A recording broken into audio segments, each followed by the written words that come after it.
Mateus capítulo 6,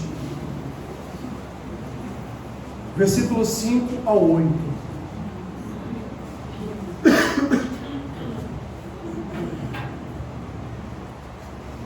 Mateus capítulo 6, versículo 5 ao versículo 8.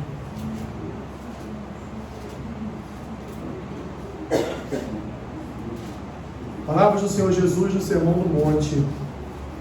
Como se deve orar. E quando orardes, não sereis como os hipócritas, porque gostam de orar em pé nas sinagogas e nos cantos das praças, para serem vistos dos homens. Em verdade vos digo que eles já receberam a recompensa. Tu, porém, quando orares, entra no teu quarto, e fechada a porta, orarás a teu Pai, que está em secreto. E teu Pai, que vem em secreto, te recompensará. E orando, não useis de vãs repetições como gentios, porque presumem que pelo seu muito falar serão ouvidos. Não vos assemelheis, pois, a eles, porque Deus, o vosso Pai, sabe o de que tendes necessidade antes que lhe o peçais. Senhor, que seja o teu Santo Espírito a me conduzir nesta simples e breve palavra. É o que eu te peço, em nome de Jesus. Amém. Podem sentar.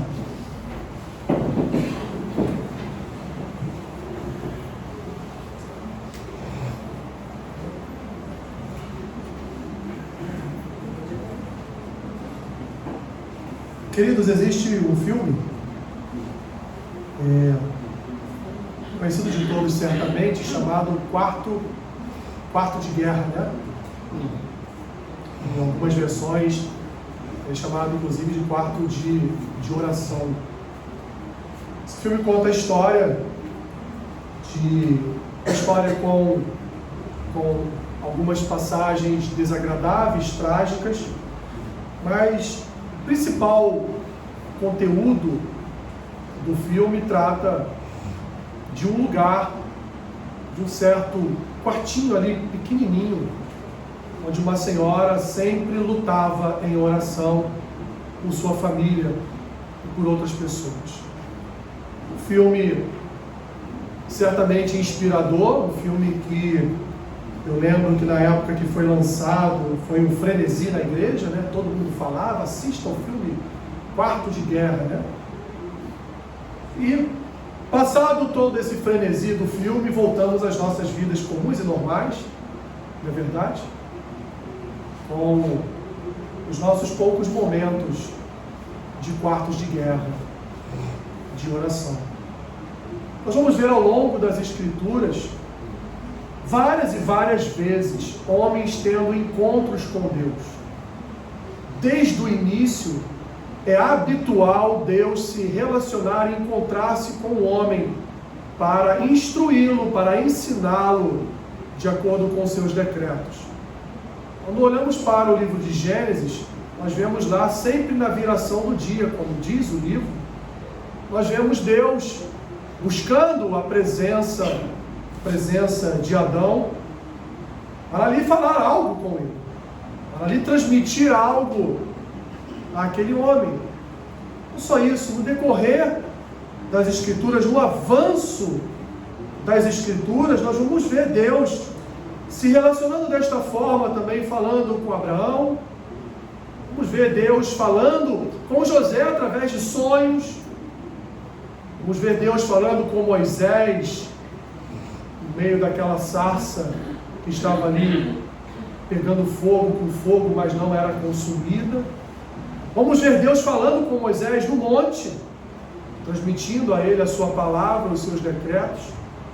Vamos ver Deus falando com Josué, no capítulo 1 de Josué, ser forte e corajoso, medita na minha lei dia e noite, né? Não se desvie da minha lei.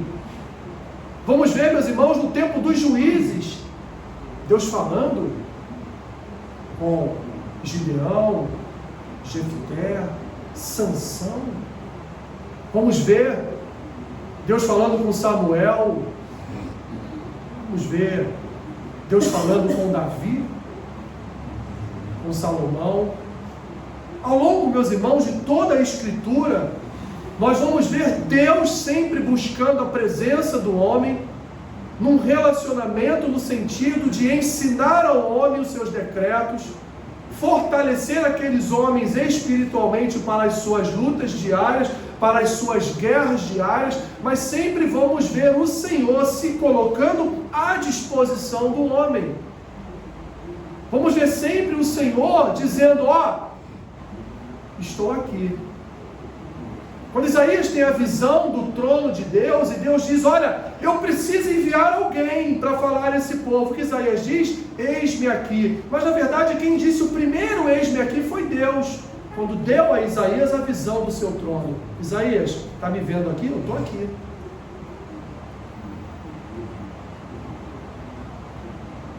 Quando nós olhamos para o Novo Testamento, poderia falar aqui de vários profetas, todos eles que tiveram comunicação aberta com o Senhor, falaram diretamente com Deus.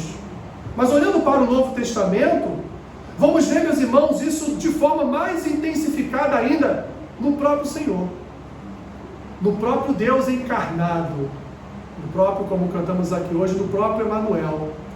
Vamos ver o Senhor Jesus, meus irmãos, como o maior exemplo de alguém que sabia que o Senhor o estava aguardando no quarto de guerra, que o Senhor o estava aguardando num lugar de oração, que o Senhor estava ali assentado no seu alto e sublime trono, esperando que o seu servo fosse falar com ele. Jesus é para nós o maior exemplo, porque ele era o próprio Senhor, era o próprio Deus, que lá no Antigo Testamento respondia às variadas orações que eram feitas a ele.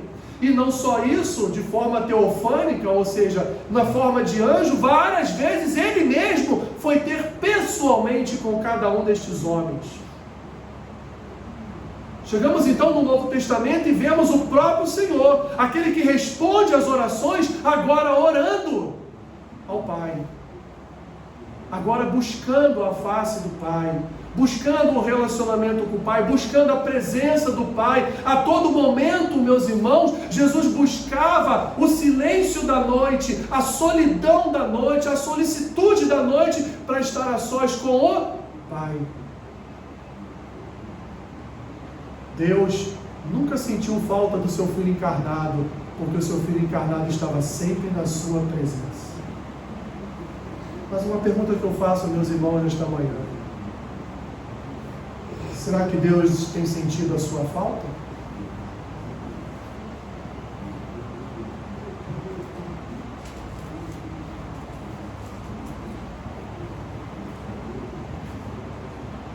Como tem sido o seu relacionamento com o Senhor? Como tem sido, meu irmão e minha irmã, a sua busca pela presença do Rei? Você tem um quarto de guerra na sua casa? Porque no filme era muito bonito, né? Filme de super-heróis é uma maravilha, né? Você sai do cinema e acha até que vai voar, mas não vai. No filme, o quarto de guerra, aquela irmã chorando, ajoelhada ali, trancada na solidão. A solidão não porque ela estava com o Senhor ali, na presença dela. Foi muito bonito, muito emocionante de ver. Choramos e tudo. Algumas lágrimas desceram dos nossos olhos. Mas e o nosso quarto de guerra? E o nosso momento a sós com o Senhor? Sem a presença do celular,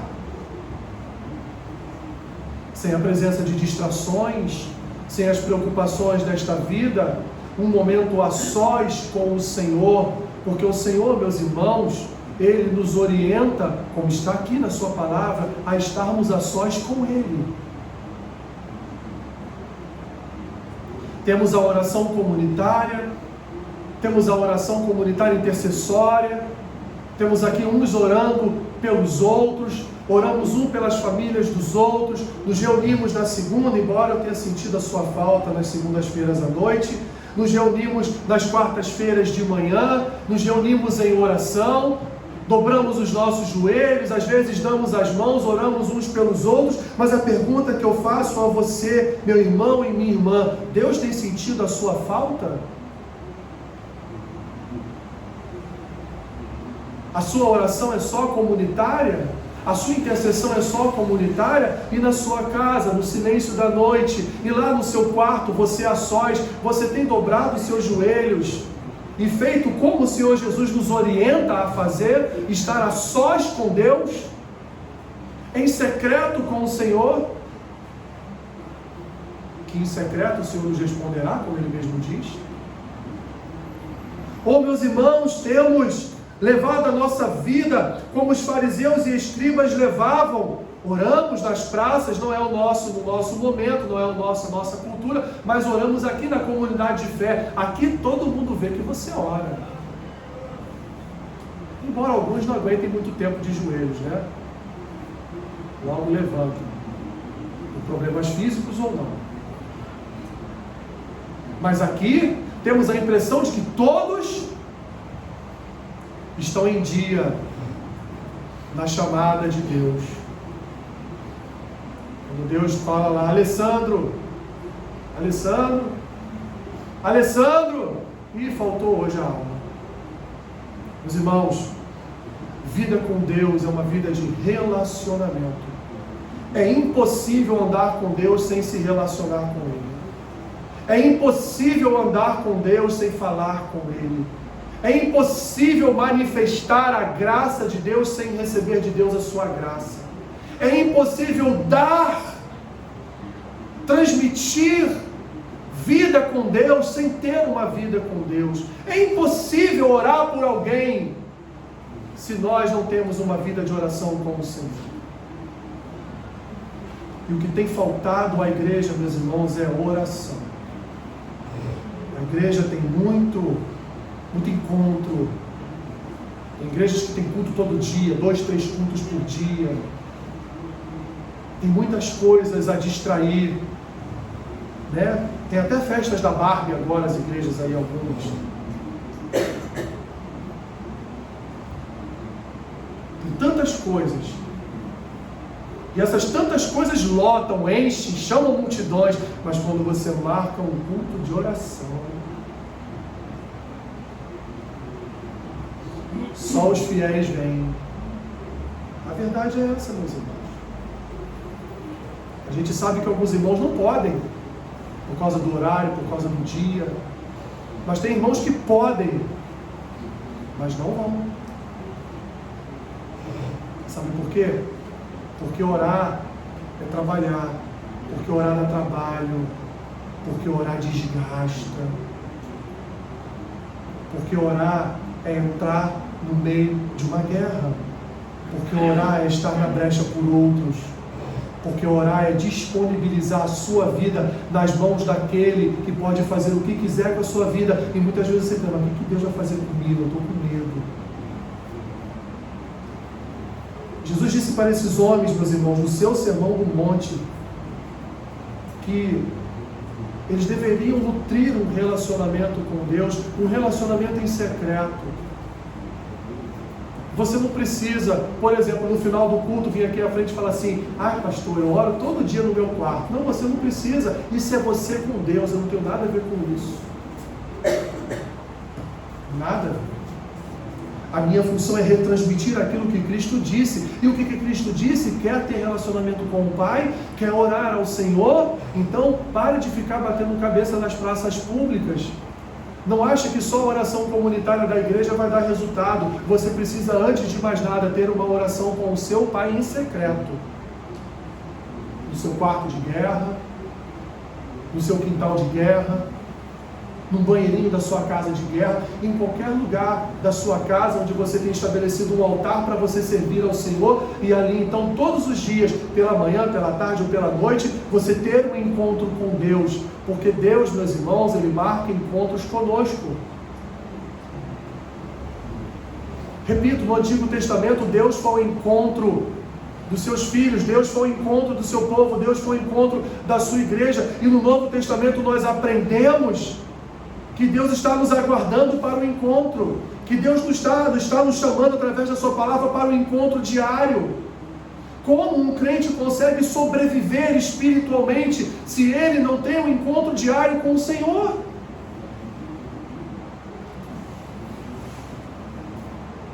Se ele vive numa ignorância completa sobre a presença de Deus, acha que porque Deus é amor, é graça, é misericórdia, é perdão, não tem o porquê todos os dias ele ir lá e falar com o Senhor: o Senhor, eu saí de casa hoje, nem orei, mas o Senhor me perdoa, Ele é misericordioso.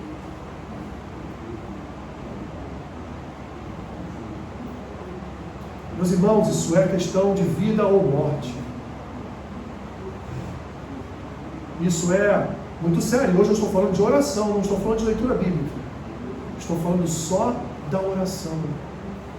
Meus irmãos, hoje um culto de Santa Ceia, como nós podemos nos assentar à mesa para comer do pão e tomar do cálice? E não estou dizendo para você não participar, eu estou dizendo para você refletir. Como me assentar à mesa com alguém que eu nem conheço? Como me assentar à mesa e comer com um estranho? E detalhe, a mesa nem minha é, a mesa é deste estranho. A mesa é dele. E mesmo eu, estando de forma estranha diante dele, ainda assim ele me convida a sentar com ele, a me relacionar com ele, a estar na presença dele. Queridos irmãos, a oração é uma válvula de escape para muitas coisas da nossa vida, um lugar de refúgio que nós podemos estar na presença do Senhor e ali despejando diante dele todas as coisas que nos incomodam, que nos fazem mal, mas também colocando diante dele a nossa paixão, o nosso amor por ele, a nossa dependência dele, o nosso serviço a ele. A oração não é um método de receber algo de Deus. A oração não é uma forma de buscar ao Senhor para ter garantias e dádivas e bênçãos sobre a minha vida. Não! O fim principal da oração, meus irmãos, é nos preparar a cada dia para a volta do nosso Senhor.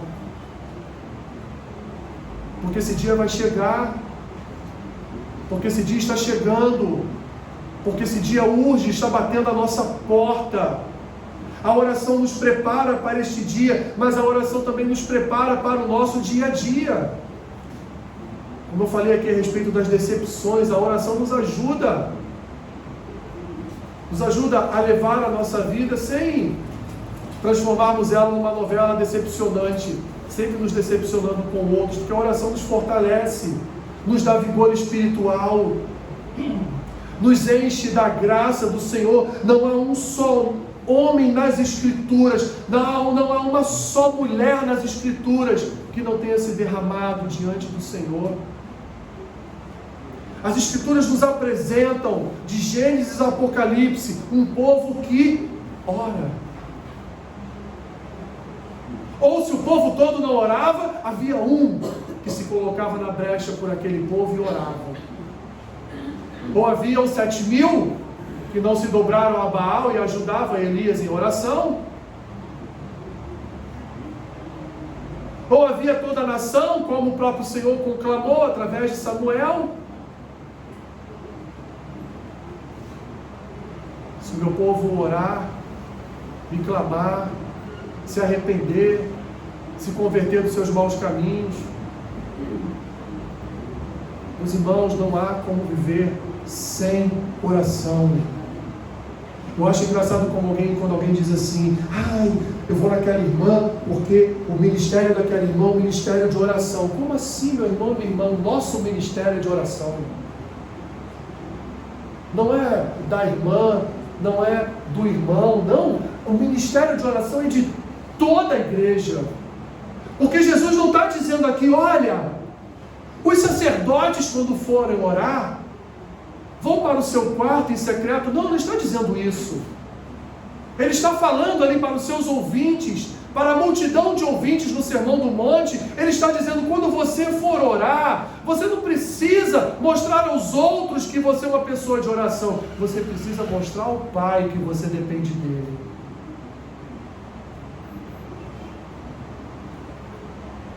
No momento de maior aflição na vida de Jesus, o que ele fez? Ele orou e pediu apoio em oração. Coitado, orou sozinho, né? Porque ele não teve o apoio de oração. Até aqueles que andavam próximos a ele, até aqueles que foram ensinados como orar, de que forma orar, porque logo depois vem o Pai Nosso, até aqueles que estavam ali próximos do Salvador, falharam no ministério da oração, falharam em interceder, falharam em ser um ponto de apoio em oração para a aflição do Mestre, do Salvador. A oração, meus irmãos, a oração, ela nos põe de pé na presença de Deus. E nós precisamos da presença de Deus.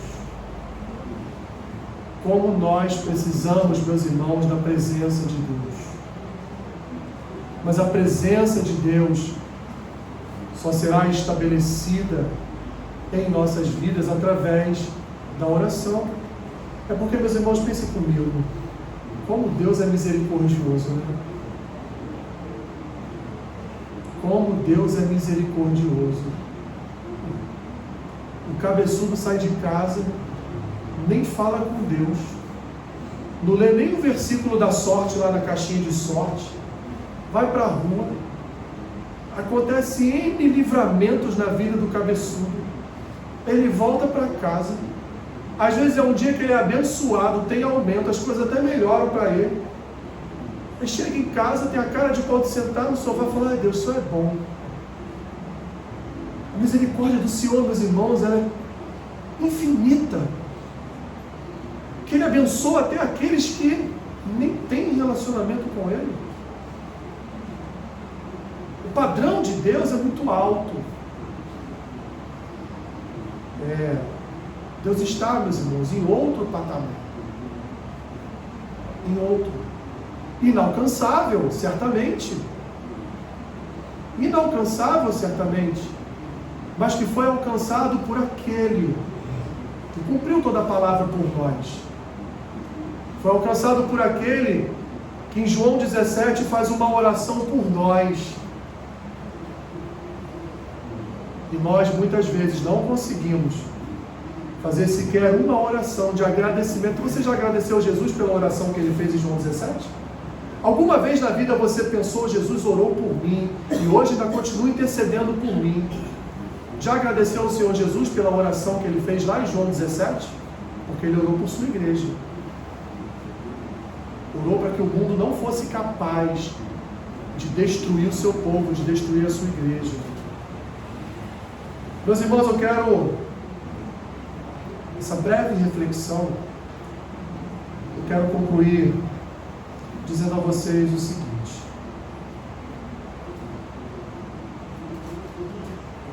a morte e a vida estão diante de nós. Você crê verdadeiramente que uma pessoa que não se relaciona com Deus, uma pessoa que não busca Deus, uma pessoa que não ora, você crê realmente que esta pessoa, quando Cristo voltar, ela será recolhida para o gozo eterno? Você crê realmente nisso? Você crê realmente que basta passar pelas águas do batismo, basta estar inserido na membresia num corpo, basta eu estar trabalhando na portaria, ou basta estar de vez em quando no altar ministrando uma palavra sobre os irmãos, ou basta eu estar em todos os cultos, basta isso, mas eu na minha vida particular, na minha intimidade, afinal de contas eu estou na igreja todo dia, Afinal de contas, eu sirvo lá na portaria, recebo os irmãos com um sorriso, domingo após domingo. Afinal de contas, de vez em quando o pastor me convida para levar uma palavra. Afinal de contas, eu exerço alguns ofícios lá na igreja. Afinal de contas, eu ajudo nisso, ajudo naquilo, toco um pouco aqui, toco um pouco ali. Afinal de contas, eu ajudo, passo lá os louvores na hora que é o momento dos louvores na igreja, eu ajudo na liturgia, eu colaboro dando aula na igreja. Afinal de contas, eu fui um servo bom e fiel.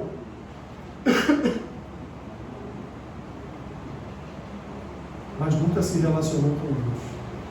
Você crê mesmo, meu irmão, minha irmã, que quando Jesus voltar, essa pessoa subirá com a igreja? Vou dizer para vocês, eu não acredito. Eu não acredito. Como um filho não se relaciona com o pai? Como um filho não confia no pai para contar os segredos do seu coração, para colocar diante dele as amarguras da sua alma? Como um filho não se coloca diante do pai e agradece: Pai, obrigado pelo seu amor, pelo seu cuidado. Obrigado por tantas e tantas vezes que o Senhor deixou de fazer algo para o Senhor e fez por mim. Obrigado, Senhor, porque o Senhor enviou seu Filho para morrer no meu lugar. Como, meus irmãos, uma pessoa que não se relaciona na sua intimidade com o Senhor, como ela crê que terá um lugar na eternidade, meus irmãos? Nós não podemos nos enganar quanto a isso. Repito, o patamar de Deus é muito elevado. Estar numa comunidade de fé, participar da membresia do corpo, estar inserido na Assembleia dos Santos, não é, meus irmãos, um clube social, não é um Rotary, não é uma visita a um museu, é vida com Deus.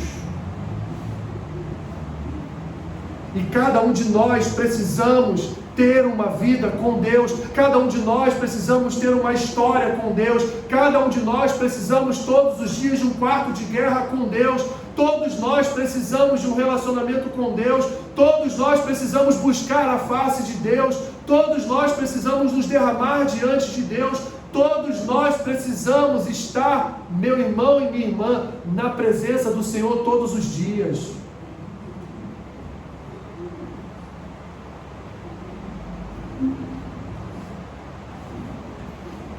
Porque se assim não for, como o Senhor nos reconhecerá no dia da sua volta? Nunca estivemos diante dele. Ele nos via lá na igreja, sentados lá no banco, cantando uma música, batendo palma, ouvindo a palavra. Mas aí o Senhor não via mais aquela pessoa depois que ela ia embora da igreja. Passava uma semana sem ver aquela pessoa.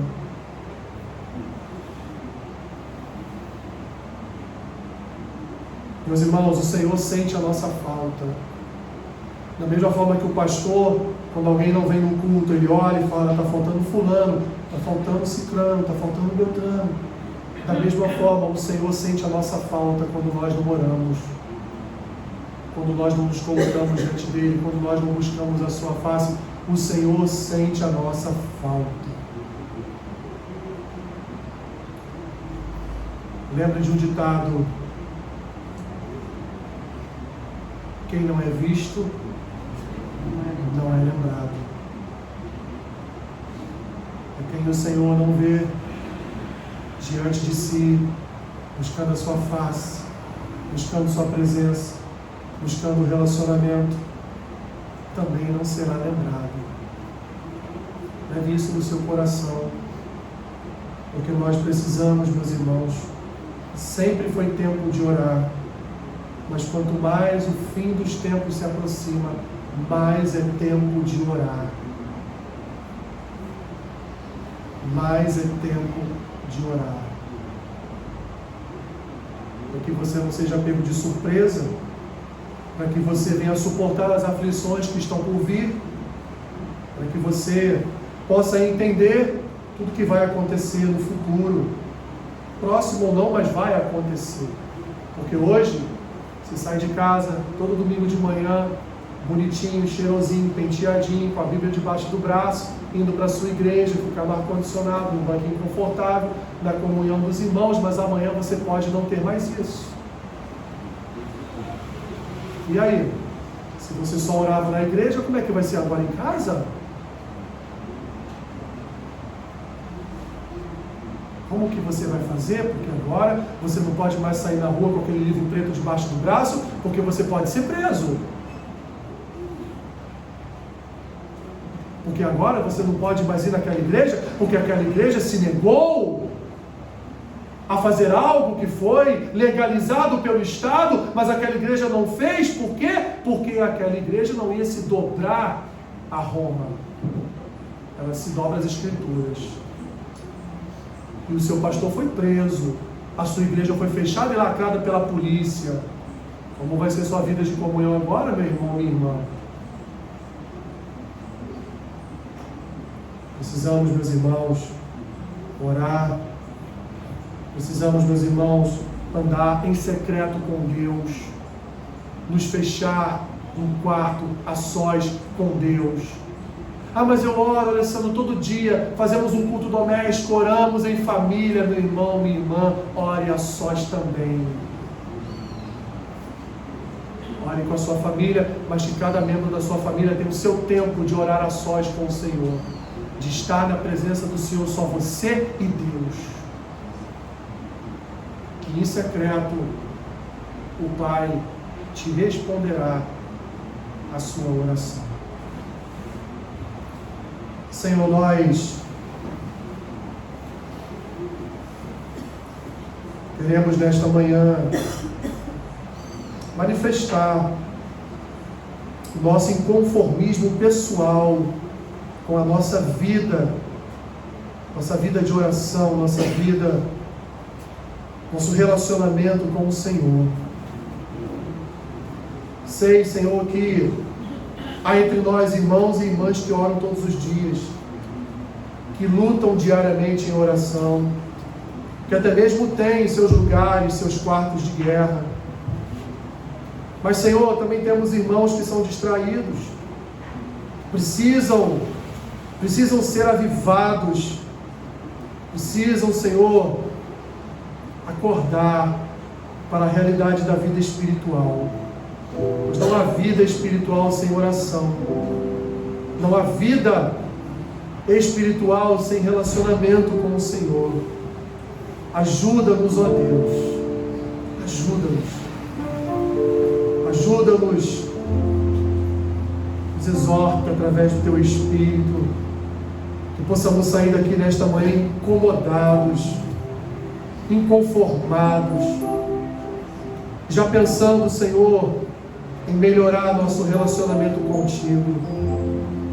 Não aquela oração ao levantar da cama e nem aquela oração ao dormir, mas um momento, um tempo de dedicação a sós em secreto com o Senhor.